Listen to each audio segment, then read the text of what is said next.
give me a water, please.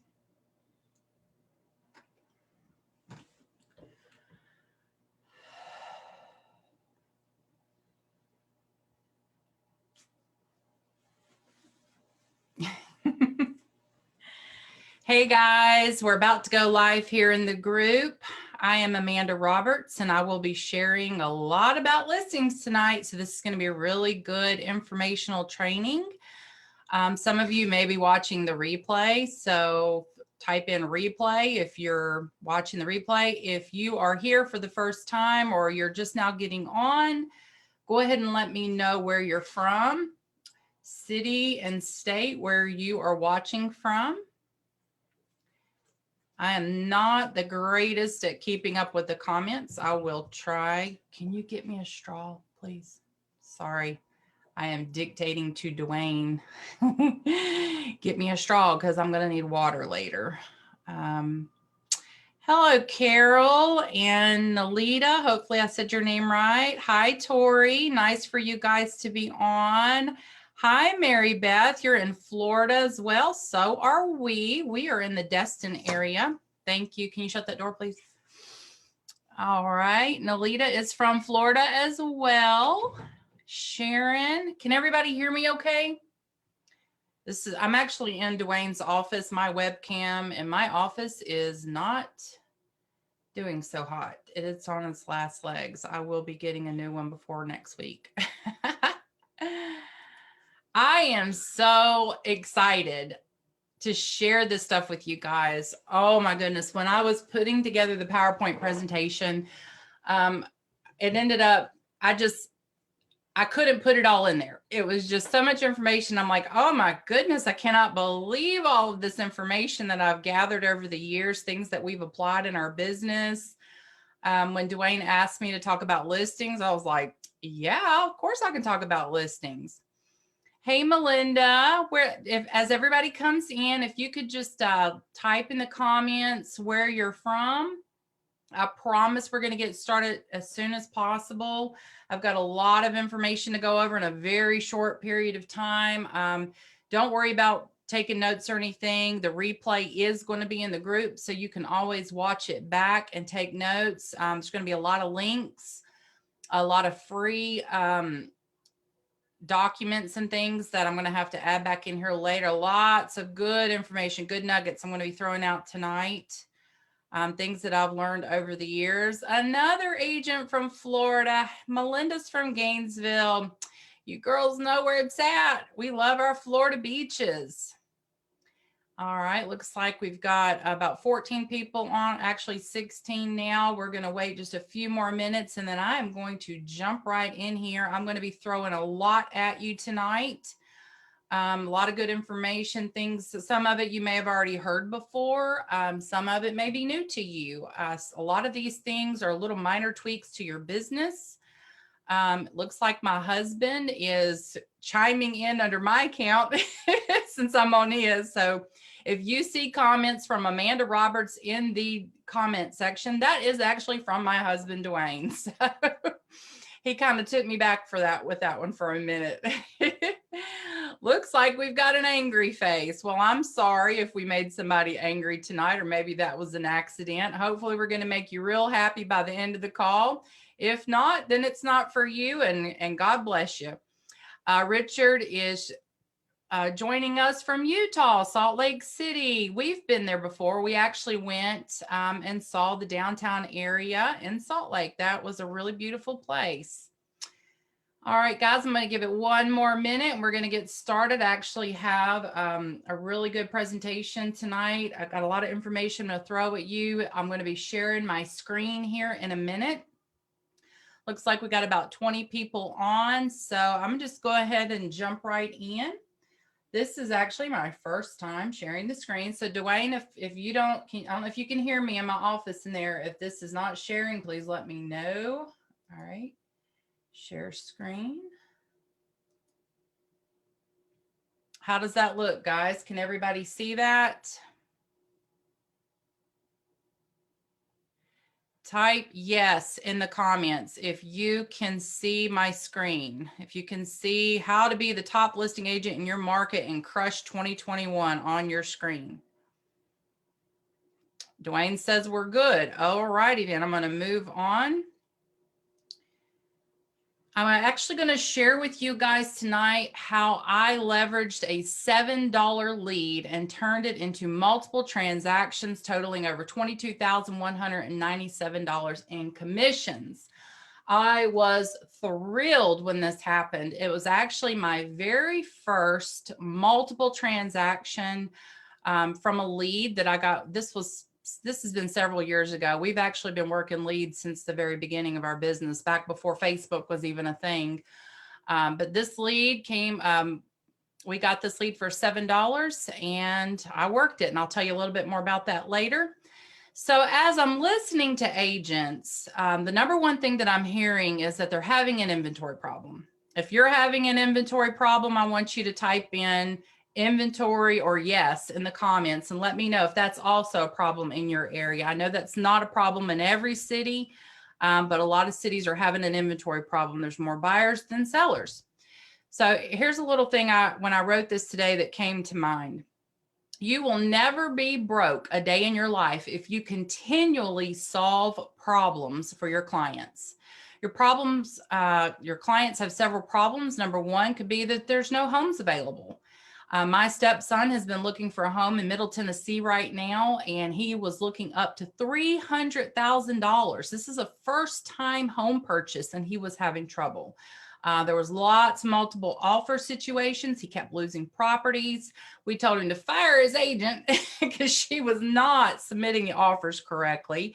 I will tell you later on things that you can do, a couple of tips that you can get your buyer's offers accepted in multiple offer situations, but that's a problem.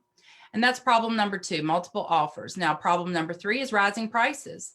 So while your clients are out here looking for properties and they can't find them, or there's multiple offer situations, what's happening in the meantime? The prices are going up. So if your client's approved for $275 and everybody's fighting for homes in that price point, and then over a 6-month period, the properties have went up to $280 or even $285, how are they ever going to find a house? We have got to get them in a house as quick as possible. Number four, leases are expiring and need to be renewed. A lot of times renters, they start looking about 90 days out. If they don't find a property in the first 60 days of looking, they are forced to renew their lease, which means it's going to be another 12 months before they're looking again. That is reality. That is a fact. So we have to find them a house as quick as possible. Problem number five, buyers going elsewhere. In the instance where I mentioned my stepson, his agent is making rookie mistakes and he lost several properties because of it. Things that as experienced agents, we would not have done were we still licensed in Tennessee. Now, what we're going to go over in this live is how to get listings in a seller's market, how to approach current and past clients to get more business, how to get buyers and sellers from your listings and the listings in your office, how to generate multiple offers. And I'm talking about on your listings, how to get multiple offers coming in on your listings, how to properly conduct an open house and get more business, how to leverage a team of agents with these same concepts that I'm going to go over with you, and how to be the expert in your market, making your phone ring with sellers to list their home. Now, how to get buyers and sellers from your existing listings and those in your office. So a lot of people do not realize the importance of using signage. I'm talking about the entire frame. I'm not talking about just the sign itself that's in the frame, with your business, your company's name and phone number and your picture and all the, your company's logo, whatever it is. I'm talking about the sign writer on top of the sign. And a lot of the frames actually have a place underneath for you to put another sign writer. Now, what a lot of agents don't realize is you've got some real estate on the side of those signs too. So you want to use the entire frame. You don't want to put, a lot of times you'll see things on top of the sign that says pool or spacious. those are not going to sell that house. That's not going to get you buyers. That's not going to get you additional listings. You know, whenever I sell a home, what I do immediately within 24 hours of selling that property, I will go out or send a member from my team out and put a sold sign on top of that sign.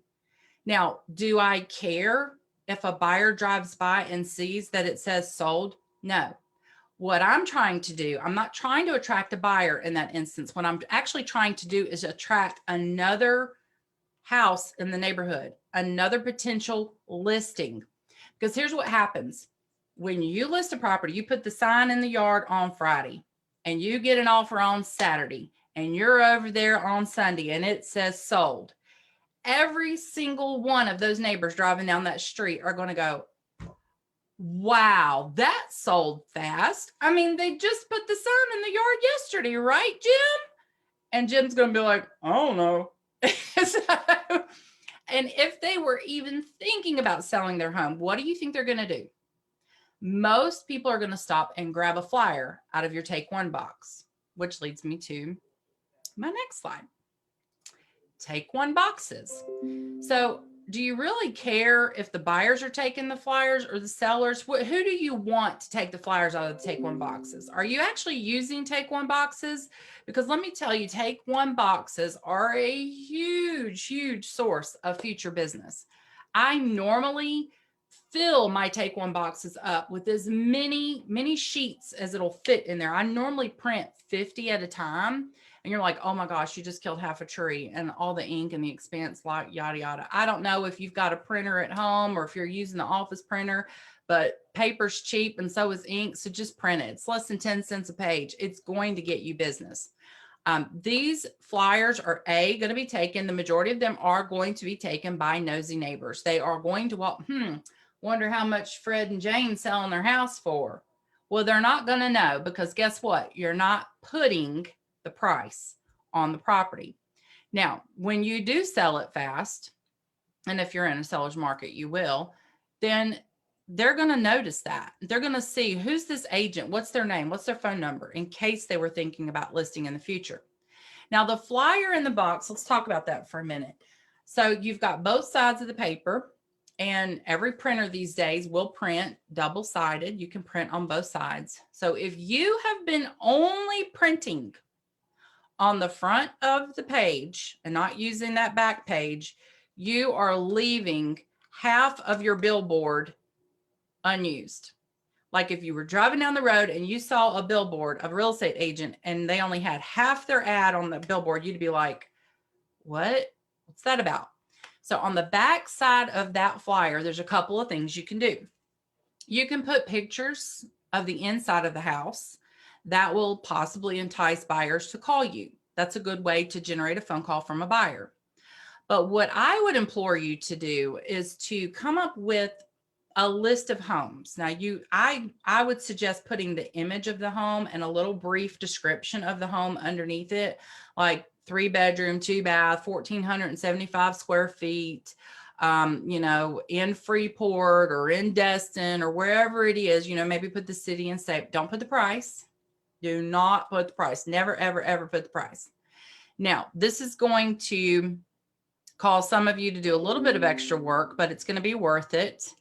I would get a toll-free number, and Dwayne can actually give you a really good source for that. It's all online. You don't have to, buy a toll-free number or anything.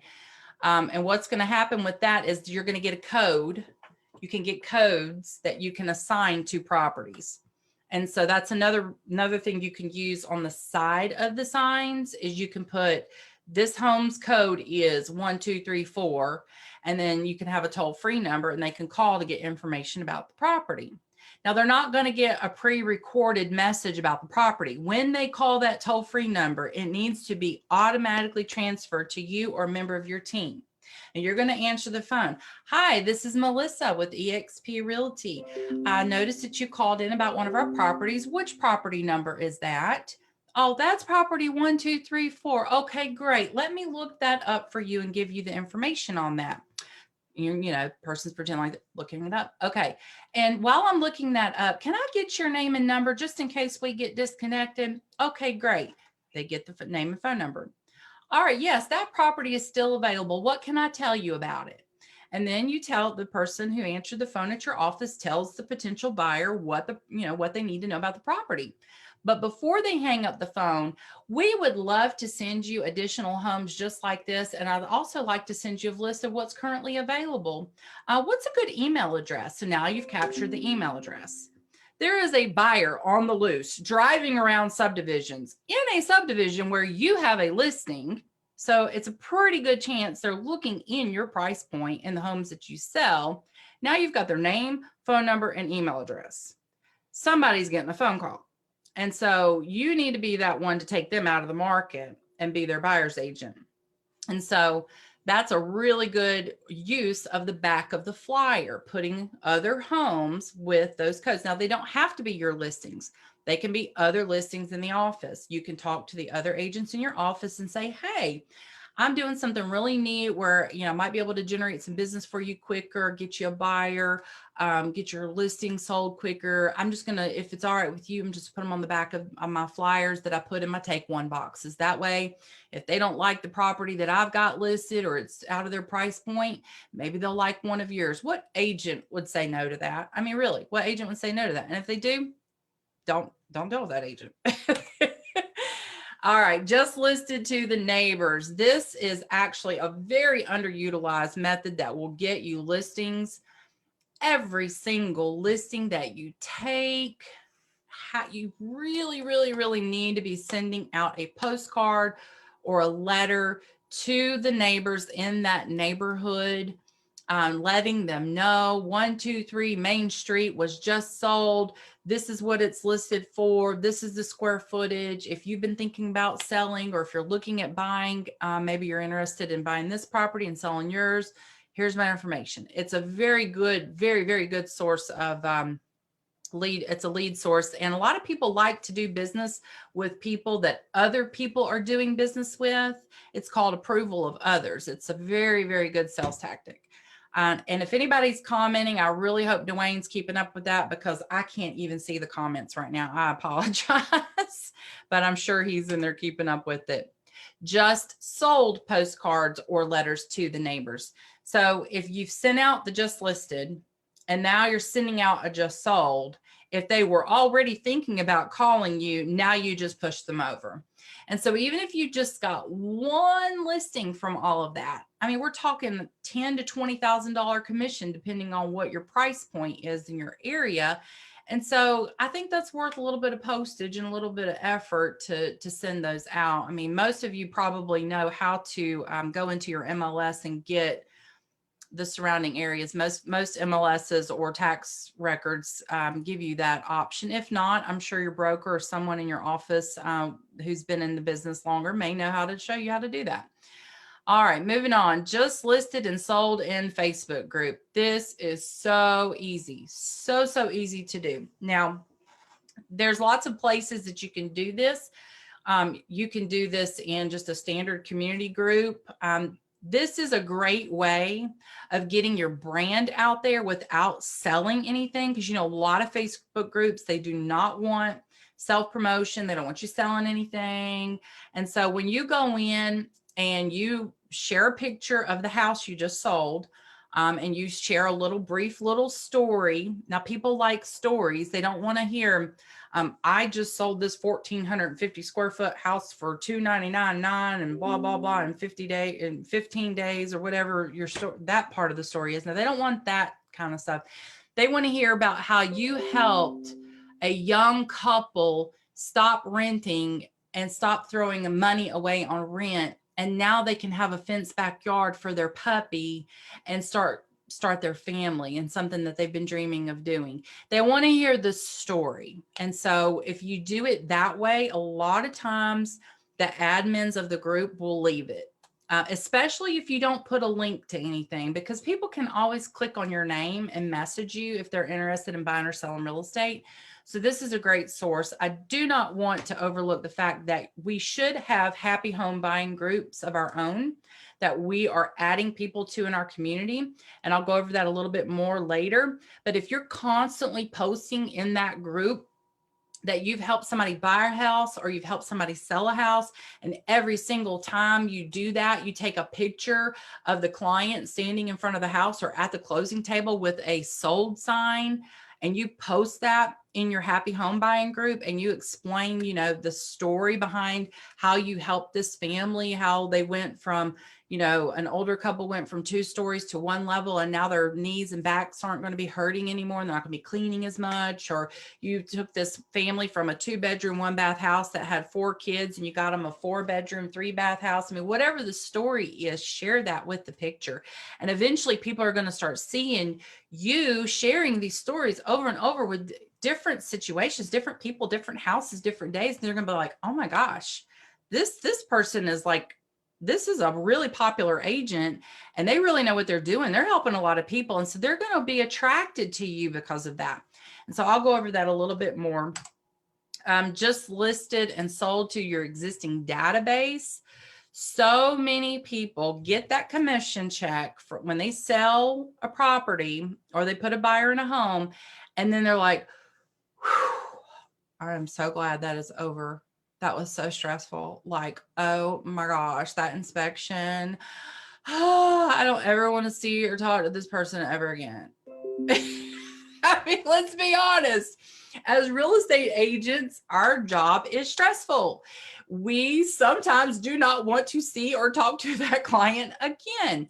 But the reality is they were just as stressed out as you were, if not more so, because they didn't know what was happening. They didn't know, are they going to get the house? Are they not going to get the house? Or things are going to fall apart? And people, they get really stressed out in situations, and they say and do things that they don't normally mean to. But typically what my experience has been is if you worked with somebody once before, whether it was difficult or not, usually the second transaction is much smoother because they know you, they know your processes, they know your temperament, they know they can trust you because you saw them through to the finish line last time, and they trust you with their family and their friends and with their future purchases as well. So don't shy away from clients because it was potentially a bad experience for you or them, or don't feel like you're bothering them, like they're always going to be thinking, oh, she just wants me to refer business to her. No, I really do believe that people want to refer business to you. They just forget sometimes if you're not constantly in their face, you know, sending them messages every now and then. Hey, how's it going? How's your home? Are you enjoying your home? And I'll go into some details about that later, but always send them information about your listings because they may be thinking about buying or selling, and they'd rather buy or sell from you. All right. Co-op or share listings with other agents. I kind of touched on this earlier. If you say, hey, you know, if I get a listing, do you mind putting it on the back of your flyers? And when you get a listing, I'll do the same. And hey, when I'm sharing things on Facebook, do you mind if I share your listings? And I'm cool with you sharing mine too. You know, just however you want to word it. It can be something like, this great property just hit the market in a hot neighborhood. It's going to go fast. You don't have to say, this is my listing. You're just talking about a hot property. It doesn't have to be your listing, because if you're attracting the buyer, then that listing agent really shouldn't be representing both parties anyway. You should be representing the buyer and let them represent the seller. Why should somebody else get that business? So that is how to get buyers and sellers from your existing listings and those in your office. Obviously, I could go into great detail. I could spend an hour on all of this, but we've got a lot of information to go through in a very short period of time. If everybody who is still with me, say here. If you have any questions, go ahead and put them in the comment box. Dwayne is watching. He is commenting. Holy cow, there's 41 comments. And I said, I'm not really good with the comments, guys. Hopefully Dwayne is keeping up with that. All right, moving on. How I turned a $7 lead into multiple transactions that totaled $22,197 in commissions. Mama got some new boots. I think I even bought a new car. No, actually, I'd already bought the new car. That was a Dodge Charger with a Hemi. That was a great car. Anyway, squirrel. I'm going to take a moment, guys, to just take a drink. It's really hot in here. Dwayne's got a lot of equipment in here, and it is roasting up in this office. All right. 323 John Wright Road. You can look it up in Mount Juliet, Tennessee. It has sold again since I had last sold it. I believe this was back in 2016, I want to say, when this happened. So I got a lead, and it was one of those $7 leads. Dwayne and I have been generating leads online for years. I don't remember exactly which platform we were using at that moment. I'm pretty sure it was Facebook. But the lead actually cost $7. And so anytime I get a listing lead, I map it out. I map out all the properties that I got that week, and I make a route, and I go out and I visit them. I do not sit behind my desk, behind a computer, waiting for the phone to ring. You have to be proactive in your business. You are a real estate professional. Real estate is outside the four walls of your house and your office. If you want to sell real estate, you've got to get outside of the four walls of your home or office. I know we're in the middle of a pandemic. I know there are a lot of states that have lockdowns and restrictions in place. Each state's going to be different. You're going to have to use your own judgment in this time, in the world that we're living in right now. I know Florida, I know you ladies probably won't have any issues getting out there and doing this. For some of the other states, I'm sorry. I really hope you guys can figure it out. But I'm going to go into this. I'm going to talk about this as if we were not in a pandemic, and then you can figure out how to tweak it and make it work for your situation. So normally I will go out and I have a route. So if I got 10 listing leads that week, I'm going to map them out. I'm going to go to MapQuest. I'm going to type in all the addresses, and I'm going to map them out, and I'm going to do a route. I'm going to make gift bags, and I'm going to go take them out of the market. And I'll talk about that here in a minute. So with this particular property, I pulled up to the house. My first thought was, this is a gorgeous house in a great community, no HOA. Boom, I want this listing. They got the landscaping going on. This looks good. I get out, I walk down the sidewalk with my gift bag, and I'm excited. I knock on the door. The second I knock on the door, y'all, this is in Tennessee now, I hear gunshots. I'm like, I'm out of here. I hang the gift bag and the flyer on the door, and I made a beeline for the car. I got in the car and I took off. I was like, I don't know what's going on here. I don't know why there's gunshots, but I'm out of here. So I did not get 2 miles down the road, and I get a phone call, and it's the homeowner, and he goes, hey, I just got your flyer and this bag you left on my door. And I was like, yeah, I was just there. He's like, well, are you still in the neighborhood? I'd love to talk to you. And I was like, oh, yeah, sure. I was like, I'm sorry I took off so fast. I heard some gunshots and I didn't know what was going on. He goes, oh, I was just out back target practicing. I was like, okay. So I go back. And they took me through the house. They showed me everything they had done, the hardwood floors, all the upgrades. And they said, you know, do you really think you can get this price? Because I put what I thought I could get based off the tax records and, you know, the MLS information I got off the MLS, because I do a little bit of research, and I'll go over that a little bit here too. I was like, yeah, actually, I think I do. And he goes, well, all right, then. Well, let me talk to my wife and we'll call you back. So they called me back a couple days later. I went back out to the house, went through the house, told them the things, you know, take down the family photos, fix this, that, blah, blah, blah, get it ready. Told them it would be best to list on such and such a date. They said, great, we got it done. Okay. So we put it on the market. It sold within 24 hours. I had multiple offers. Okay. So we took highest and best, closed within 30 days. Boom. Easy money. Now they actually it was 45 days because I had to find on my house. It took me 2 weeks to find on my house. And so I got 2 transactions right there just from a $7 lead that I went out and door knocked with my gift bag. Well, it gets better.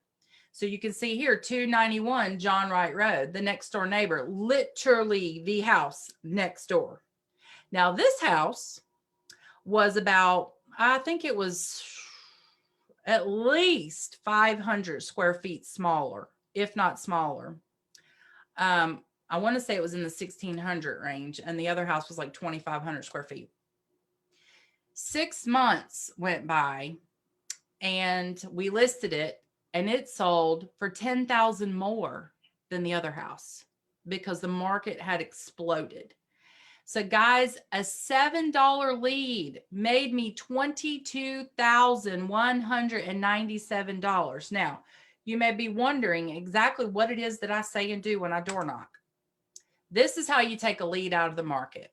You show up with a gift bag with very specific strategic items in the gift bag.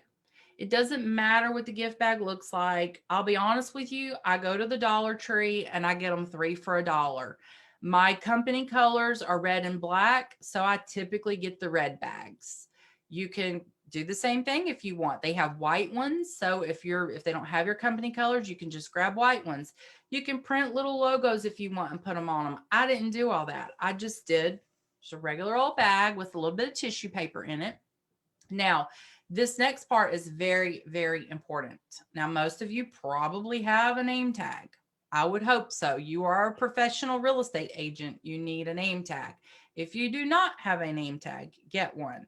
Because here's what's going to happen when you show up at that door unannounced. Now, granted, they were a lead. They did go online. They did have intent when they filled that form out with their name, address, email address, phone number, all of that, but they don't remember doing it half the time.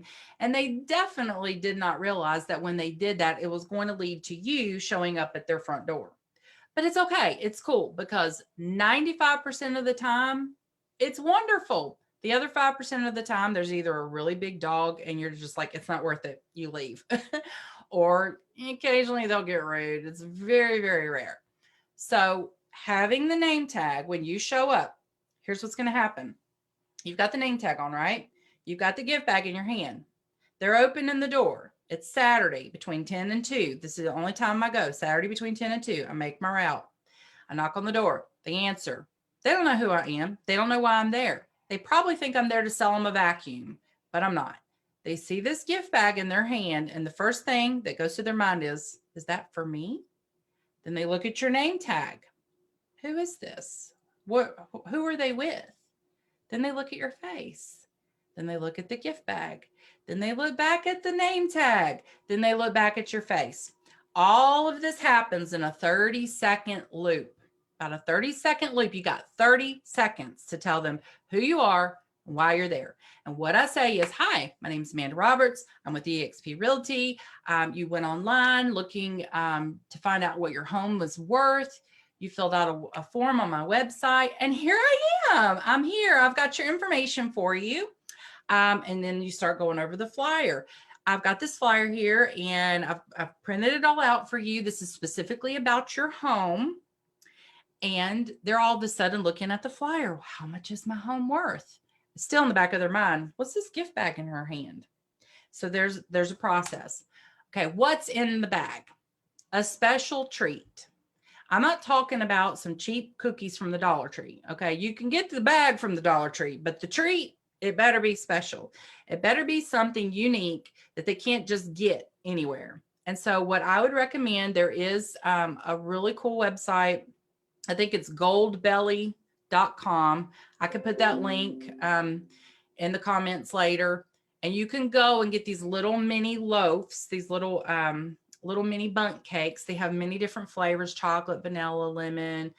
I think there's like a banana bread. There's different flavors. They're like $5.50. And if you order, I think it's 18 of them. If you get 18, it's like $100 and includes shipping. And so it works out to be about $5.50 a piece, and you can freeze them.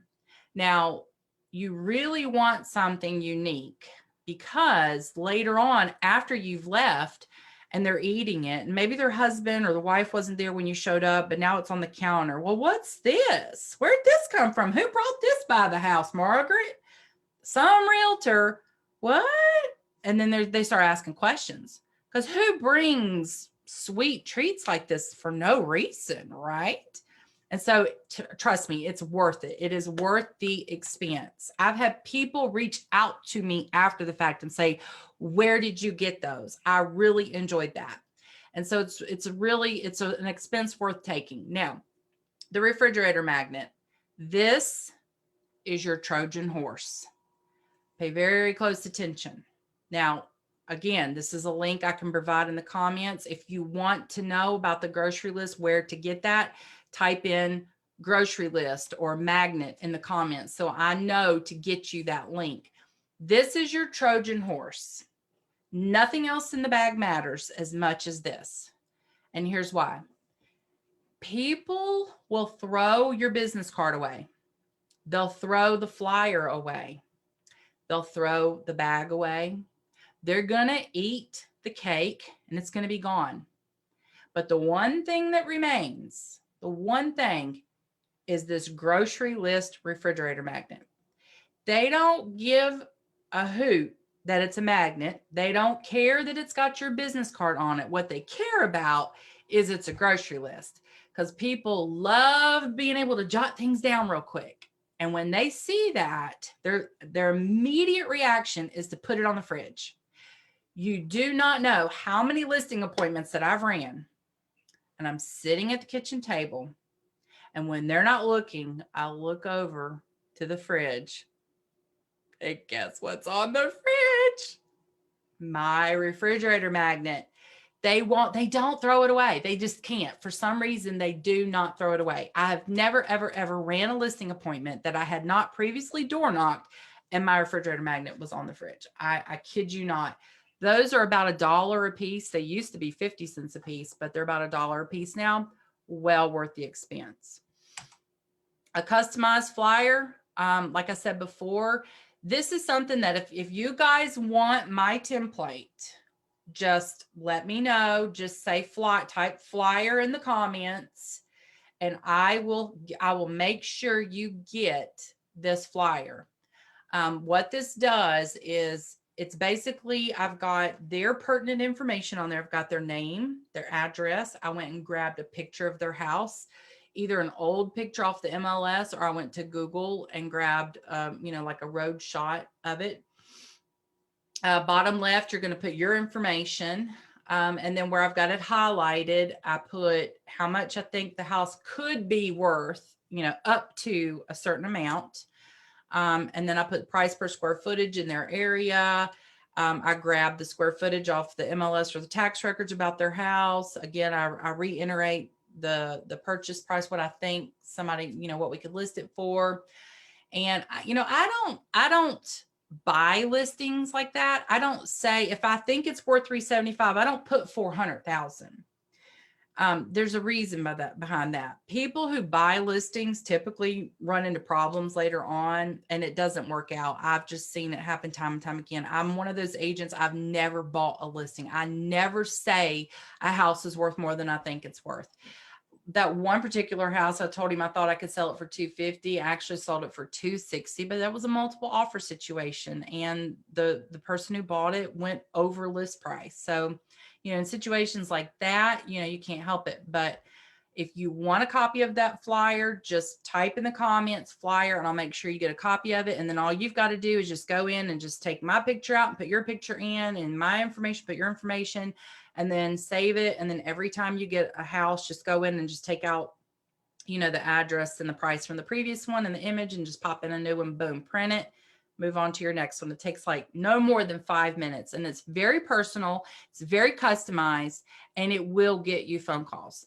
All right. So business card is another thing you want to put in the bag. It's not crucial, but it will save you time and effort, because even though you've got your business card on the refrigerator magnet in the bag, people for some reason have a tendency to ask for the business card. And I've just found that it's awkward to say, oh, well, my business card's on the magnet.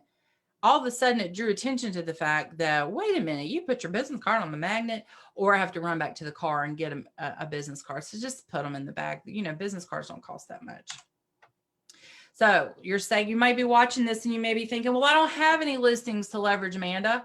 I can't use signage. I can't use take one boxes. What do I do? How do I get listings? Well, there are other agents in your office that have listings that you can leverage.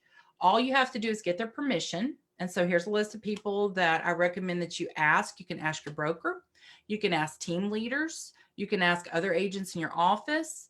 Maybe even reach out to other agents that you've done business with in the past. You represented one side of the transaction and they represented the other side. Reach out and say, hey, you got any listings that you want me to market on Facebook or behind my flyers and my take one boxes? I would love to show your listings. It's all how you frame it and how you ask. Most people are willing to let you share their listings. They want them to be sold. Another good source is agents who have mentored you or agents who have given presentations at your office. So typically speaking, an agent that gives a presentation at your office is someone who wants to help and they like helping other people. So if they've got listings, they'll be more than happy to share those with you. Ask your loan officer or title person, anybody else that's in the industry, if they know other agents that you maybe could co-op with like that. I'm not talking about splitting commissions. I'm not talking about splitting marketing dollars. I'm just talking about other agents who have listings that wouldn't mind you sharing those listings. That's all I'm talking about here. And then you can always just do an MLS search and look for hot listings and ask those agents. So moving on, how to get multiple offers on your listings every time. So let's say you have a listing and you want to impress the seller. You want to get them top dollar for the property and you're in a seller's market. So here's a couple things that you can do. Do a pocket listing blast. Now you may be thinking, what's a pocket listing? I'm sure most of you know what it is, but for the possibility that somebody doesn't know what a pocket listing is, that is a listing that's coming up that is not on the MLS currently. We like to call those pocket listings. And so what you can do is do a blast to your past clients, any past agents you've closed deals with, or anybody that you're connected on Facebook. You can do that through email, Messenger on Facebook, even text messaging. I mean, if you've got hundreds of people in your database, though, you want to slow roll that over a couple of days because you will get shut down by providers. But the best place to do that is Facebook groups. Groups that you're an admin of or a moderator or other groups that you're allowed to share things like that in. A good source, like when I was an agent in Tennessee, we had a group for agents in Middle Tennessee, and we could go on there and share things like pocket listings. Now, these are a couple of strategies. I do not recommend these in every single market, nor do I recommend them at all times. These are just a couple of strategies you can try. For example, you can list the property. Let's say you know this house is only worth $275. Okay. List it for $285. And, let your seller know this is a strategy. It's just simple paperwork to do a price change. You've already done the contract. And most of you, it's like a page or two to do a price change. It's not a big deal. Everybody's using AuthentiSign or DocuSign these days. It takes a few minutes. List it 10,000 above market or 5,000, whatever you feel like, is right.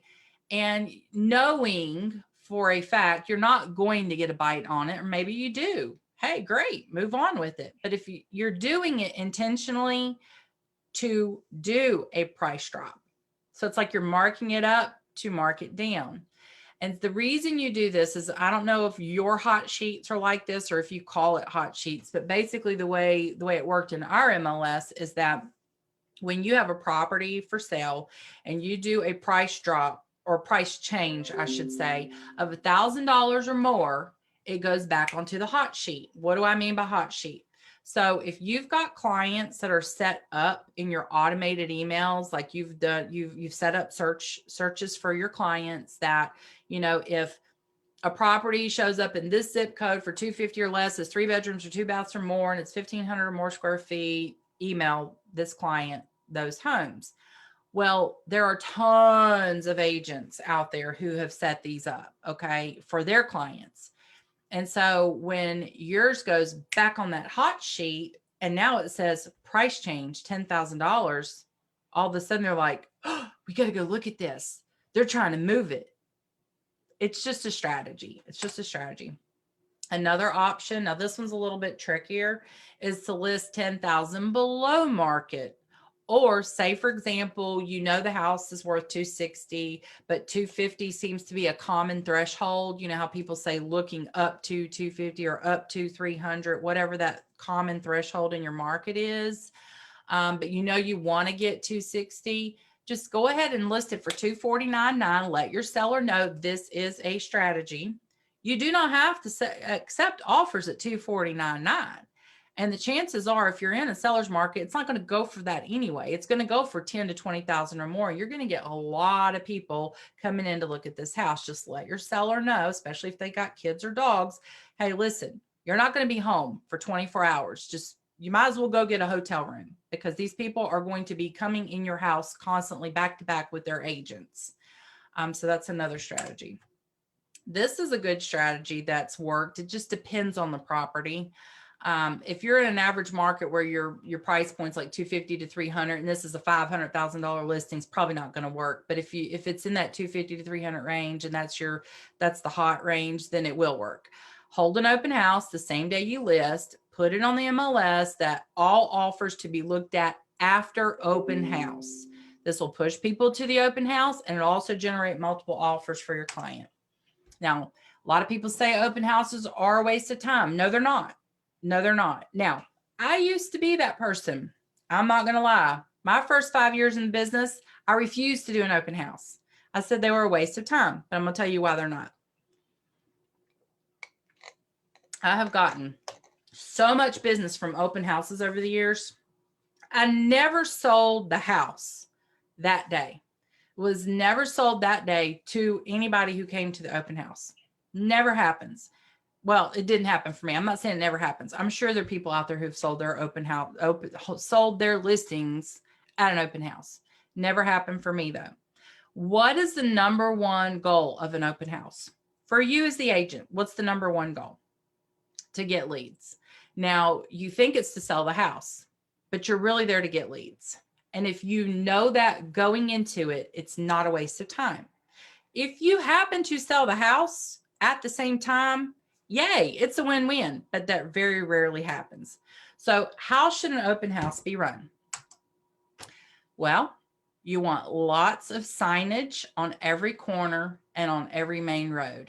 I'm not talking about 2 or 3 signs. I'm talking about, look at a map. Your house is here, and there's a main road here, and a main road here, and a main road here. How are people going to get to this house from these main roads? And you need to have signs on each one of those roads. And as you drive down those roads and there's turns, there's a sign there. And as you drive from this direction, then there's a sign here. And you're literally leading them to this open house from all the main roads like breadcrumbs. And use balloons, lots of them. Balloons are cheap. I mean, even if you went to the Dollar Tree, which is a great source for marketing if you haven't already caught that, you can buy a lot of balloons for $1 each. I mean, a lot. Even if you got the big bright yellow smiley face ones and put them on each one of your signs, if you were limited on your budget, balloons catch people's attention. Red balloons, yellow balloons, anything that's bright is going to catch their attention, and that's what you want. Now, setting the mood. I always play classical music softly at my open houses, and I have a warm apple pie candle burning. The reason I do warm apple pie is it makes it smell like a fresh home-baked apple pie when they walk in the house, and it just makes them feel like they're at home. You want to set the mood. This is crucial. And you want to provide refreshments. You know, a lot of people say it's a waste of time and energy. I say it's a business expense. If you're doing a lot of business, you're going to want tax write-offs anyway. If it's a higher end property, you're going to want to do wine and cheese. On the lower end properties, maybe bottled water, cookies and chips. Now, a lot of people have trouble getting people to sign in. I don't do sign-in sheets at open houses. I just don't. People know when they're doing a sign-in sheet that they're giving you their information. Well, if they don't want you to have their information, guess what they're going to do? They're going to put false information, or they're going to leave it blank. You don't want that. And it's a hassle. It's a hassle trying to get people to do that. So what I do, and it makes it so much easier for me and the potential buyers, is I do a drawing, just a simple basket. You know, again, you can go to the Dollar Tree. and put together a nice little basket. Spend about $20. You can maybe go other places and get, I've got a picture of a wine bottle here. If you like wine and you're in a community that, people like wine, put a wine bottle. They'll fill out their information for a free bottle of wine. Absolutely, they will. And I do a fish bowl. That's just my thing. I've always done fish bowls. I've been in business almost 20 years, and I've always had a fish bowl at my open houses. I do little slips, and I have their name, phone number, email address, time frame that they're going to move, all the pertinent information that I want to know as a potential buyer's agent, what they're looking for. And if you guys want a copy of that sheet, I have printables where they're already on the sheet and you can just cut that. Put OH form, open house form, OH form, if you want a copy of that in the comments. Lastly, on your open houses, you want to advertise, advertise, advertise, advertise. You can go and spend all the money on the signs, all the money on the balloons, all the money on the gift, all the money on the food and everything else. You can make it wonderful. But if you don't advertise to get people there, it is a waste of time and energy for you. So here are some top places for you to advertise for free. I use community groups on Facebook. This particular image is a group that I built up, I don't know, 5-6 years ago. Mount Juliet TN Homes for Sale or Rent. I also did one for Hermitage and Old Hickory. I was trying to own that market, and I got my fair share of the pie. So what I did was I had built this up. I put homes in this group practically daily that were for sale, like first-time home buyer range. And I also put homes that were available for rent. I did not go out and show rental property because we only made $100 if they did the lease, and it wasn't worth my time and gas. But I put it out there for them, and so they could always call another agent to go see the property. They joined the group to get the information. And so what happened is I added a lot of my friends, neighbors, and people that I was acquaintances with, along with past clients. I added them to this group. And what they saw was me going in there, like I said before, just sold another property to Mr. and Mrs. Jones, Mr. and Mrs. Smith just bought a home, and they're seeing these pictures. And so what is that doing? It's branding me to them. And so I have this spread out over several zip codes. And so I ended up, when I left Tennessee, this is a good friend of mine. So she now runs the group because I don't have a license in Tennessee anymore. I'm in Florida, which is why on my next image here, I did a Zillow search for open houses in Orlando, Florida.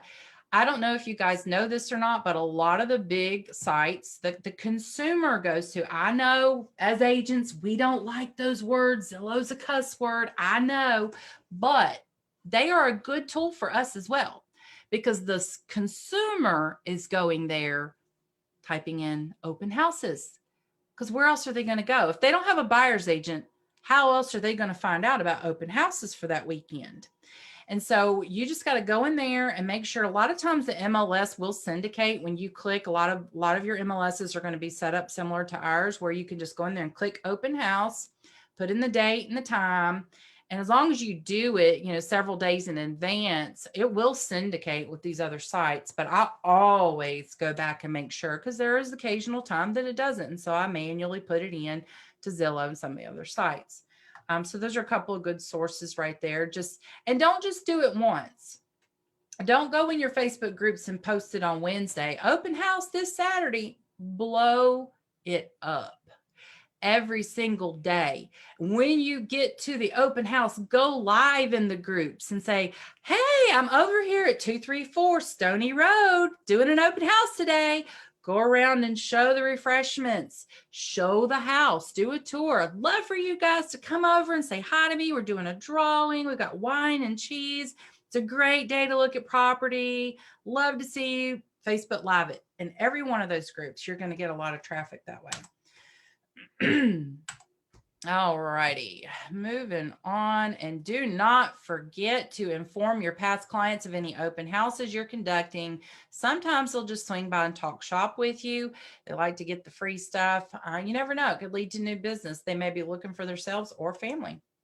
And always, speaking of your database, always work your database. After being in the business for 5 years, this would have been way back in the early 2000s, I found out that over 50% of my business was coming from referrals just by keeping in touch with them. And this was before Facebook even existed, guys. And now I'm showing my age.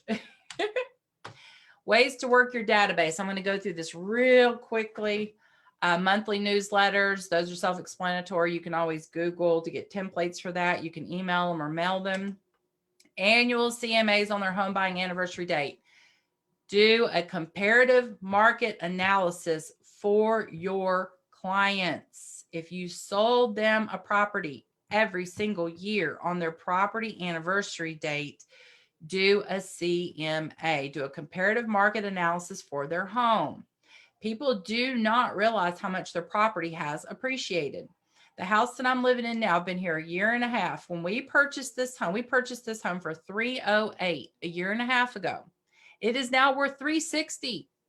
Now, I'm an agent and did not know that. My friend who is an agent told me, do you realize your house is gone? It's worth about $360. I'm like, girl, no, it isn't. She goes, yes, it is. I looked it up. She was right. I didn't even realize it. And I'm an agent. So guys, these people have no clue, and don't let Zillow be their guide. Half the time it's wrong. Here's another great way to stay in touch with your database. Birthday and Christmas cards. If you don't want to remember, if you want to set it and forget it, send out cards is a great service, or you can do it manually. It just depends on how many clients you have. If you've only been in the business for 2 years and you've got 20 clients, it might not be a big deal to sit down and manually fill them out. But when you got 100 clients, sign up with send out cards and set it and forget it. Facebook group of past clients to update them on the market. Again, happy home buyer groups like that one I set up, put them in the group. That way they're there. You don't have to worry about it. And everything that you post, they're going to see it. Now, here's a great one some of you probably are not doing, a Facebook group specifically for home remodeling ideas for your clients. It's an extra step, guys. I'm not going to lie. It's a lot to manage these Facebook groups. So be very careful when you decide to start a Facebook group that you are going to devote the time and energy to keeping the group updated, because you're going to want to go in there and make posts constantly about home remodeling ideas, share coupons from companies like steam cleaning companies or gutter companies, or people who will come out and clean their house, or people who will pressure wash the house, pressure wash the driveway, or do their landscaping. These are great ways to stay in touch with your clients. I like this personally because it's a one and done, and I can use basically the same flyer for all my clients. Send out a list of home repairman and landscapers in the spring, and make sure you put courtesy of your name, your company. Hey, I'm still a realtor. I'm in the business. Remember me? This is a great way to add value to your past clients and stay in front of them without being pushy and saying, hey, I'm your realtor of choice. Remember, this is a way to add value without coming across pushy. Annual get-togethers. This is a little bit of extra effort. It does take a little bit of money, but once you get a considerable database, honestly, by the time you get to the point where you're going to need a team, this is probably when you would start doing this, but it still doesn't hurt to start sooner. Annual get-togethers. You could do a Christmas party, although a lot of people are already going to Christmas parties, so maybe do a summer splash party if you have access to a pool. That's a great way to have like a little backyard get-together with your past clients. Automation is great, but just remember, guys, be personable. Thousands of dollars in commissions are on the line. Thousands. If you miss out on one client who bought a $300,000 house and sold their house, say for $250,000, that's almost $20,000 gone. All of these things cost very little money. Some of them take less time than others. Some of them are fully automated and can make you thousands of dollars over the life of your business. Don't just think about the money you want to make today. Think about the money you want to make in the future, because if you set it up right now, you will be making money hand over fist 5, 10, 15, 20 years from now. I still get phone calls from past clients from Tennessee, and I've been gone for almost 2 years. Hey, Amanda, we're thinking about selling our house. Oh, sweetie, I'm in Florida, but I've got a great agent. Let me give you her name and number. She will be more than happy to take care of you. I've lost probably $50,000 in the last 6 months just because I don't live there anymore. Guys, if you set it up right, you will make money for the rest of your career. All right, moving on. The goal is to get to the point you are no longer doing these things alone, because it's a lot to run a business on your own. Trust me, I know. But we can teach you how to leverage a team and make even more money with less stress. The first steps to building a team, and I'm going to go through this pretty quickly too, because I am over on my time. I love sharing this information with you guys, and I just get excited. So I'm sorry. Sorry that I've gone over. Watch the replay if you've got to go. Step 1 to building a team: lead generation mastery. You have got to generate more leads than you can personally handle. You've got to have a lead machine that's running constantly, giving you leads. And then when you get to the point where you cannot handle them all, it's time to start a team. Step number 2, have a system. People run systems, systems run teams. You need a system in place to run a team. The next steps is you're going to want a buyer's agent. Don't go out and hire 5 buyer's agents or 5 seller's agents and 5 buyer's agents. One good buyer's agent. And most hungry new agents will work for a 50-50 split, because they're not having to spend the time, energy, and money to market. And they're going to get the referrals from that client, and they're going to get the repeat business in the future. And so, yeah, I know that takes money away from you, but you can't really trace that past the one lead. So you have to explain it to them correctly. They have to understand. You have to cast the vision on being part of a team. And we can go over that more if you decide to do a game planning session with us. Now, step 4 in building a team is getting a good seller's agent. Now, once you get to the point where you cannot handle all the listing appointments anymore, it's time to hire a listing agent. And you could easily accomplish that by the end of this year if you don't already have a team. Now, branding yourself as the industry expert, it does come with time and experience, but we can help you accelerate that.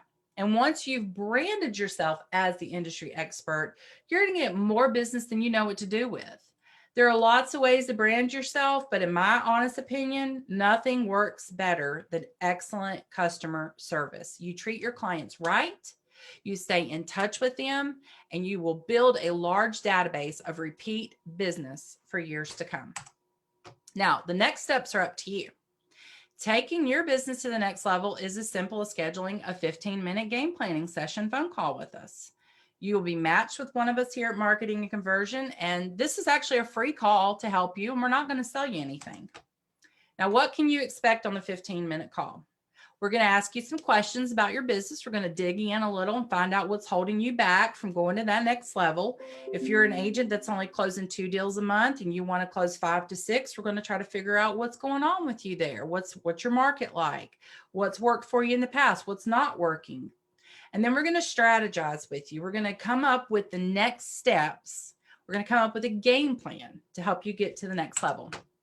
Now, on the 15-minute call, we just want to help. That's our goal. We just want to help, want to figure out, what it is that you need, what you're missing, what the missing ingredient is. And we're not going to sell you anything. Again, this is not a sales call.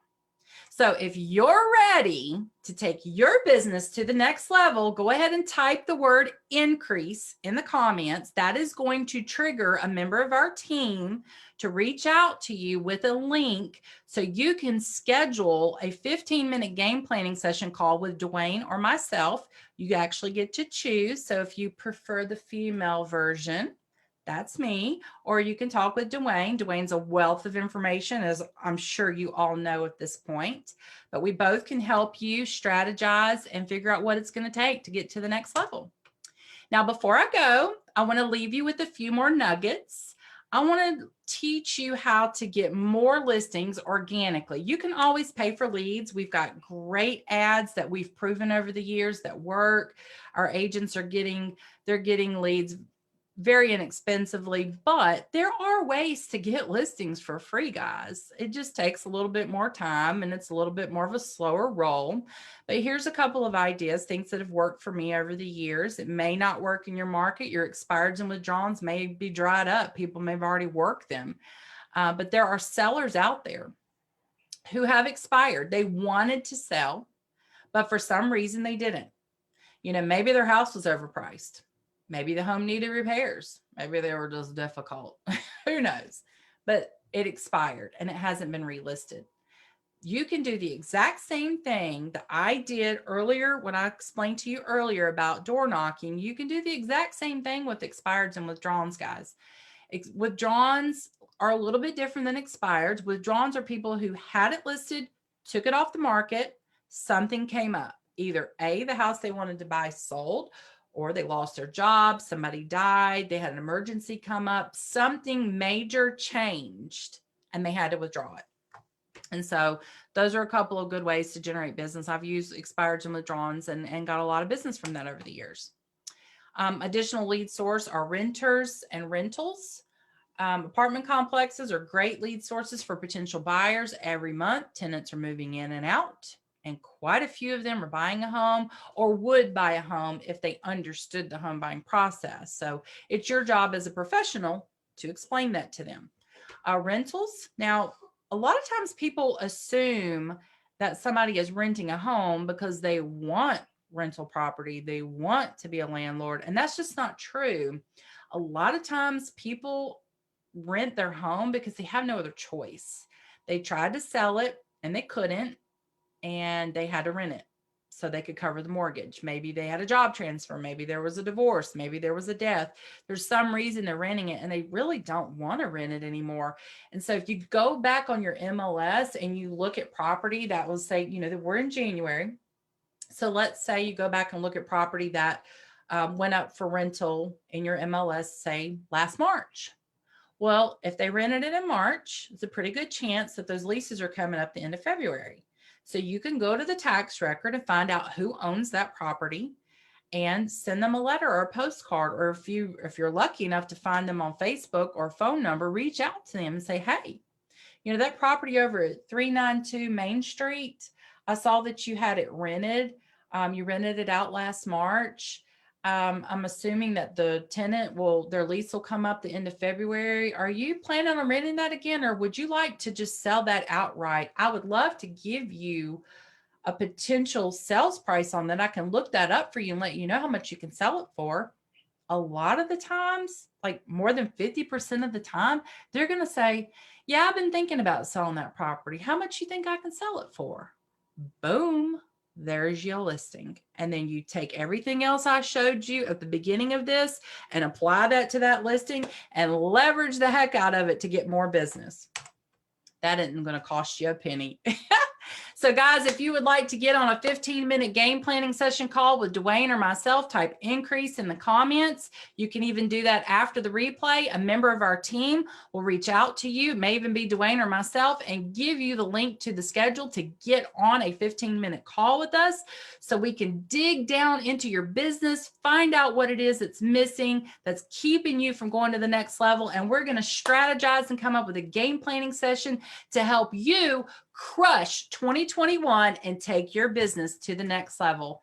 Guys, it's been great being on here talking with you. I really don't know how to get out of this now because Dwayne set all of this up for me. Dwayne, if you're watching, come on in here.